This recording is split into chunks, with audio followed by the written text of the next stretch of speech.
Hello everyone, welcome to the presentation. Today we are going to discuss about calculation of transformation efficiency. If you are new to this channel, please press the subscribe button and click on the bell icon to get notified. Bacterial transformation is a key step in the completion of cloning protocol. This is a process in which bacterial cells take up the foreign DNA. This is a crucial step wherein the plasmid containing the cloned fragment is introduced into the bacterial cell and the cells that have taken up the DNA are screened for the presence of foreign DNA. The cells containing the foreign DNA are called transformants. The ability to take up the foreign DNA efficiently by most bacteria is limited in nature. However, bacterial cells can be made susceptible to take up any foreign DNA by various techniques and treatments. The cells that are ready to take up foreign DNA are termed as competent cells. One such way is to treat them with calcium chloride.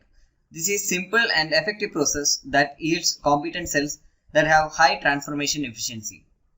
Transformation efficiency is the term used to define the number of transformants that yield from transforming nanograms of DNA. The phenomena of competence appears to be that the take-up of DNA is due to the changes in the cell wall of bacteria. Transformation. The competent cells are exposed to foreign DNA briefly at higher temperature at around 42 degrees Celsius, and this step is termed as heat shock, wherein pores are created in the cell wall and the DNA is taken up. So when the competent cells are given a heat shock, there will be pore formation in the cell wall, and the incubated plasmid DNA or any foreign DNA will be taken up by the bacterial cell. Immediate chilling on ice after the heat shock ensures closure of these pores. Cells are then said to be transformed. These cells are then screened for transformants or recombinants. So during the transformation phase, the plasmid or any foreign DNA of interest is incubated along with the competent cells, and the competent cells and the plasmid is heated to around 42 degrees Celsius for a very short period of time, and immediately chilling that on ice will ensure that the pore formation during the heat shock and the closure of pores during immediate chilling. During the process, the plasmid DNA will enter into the bacterial cell. Let's see how to screen the transformants. The selection of cells containing foreign DNA is based on the selectable markers that is present in the foreign DNA or the plasmid. For example, PUC18 plasmid has a gene that confers ampicillin resistance to the cells that containing it.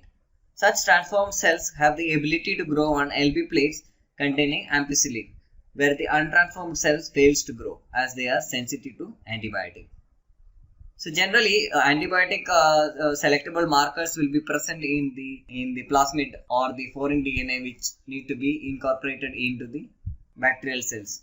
Upon transformation, these bacterial cells are cultured on a media that contain selectable marker antibiotic. So only the transformed bacterial cells will be able to grow on that particular media.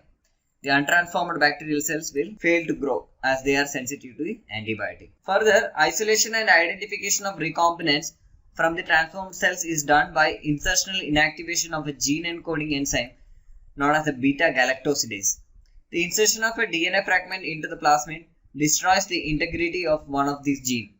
As a result, the enzyme cannot be synthesized by the inactive gene, and this type of selection is called insertional inactivation. So the link to the blue-white screening is given here. You can check that out for more details on the insertional inactivation or the blue-white screening.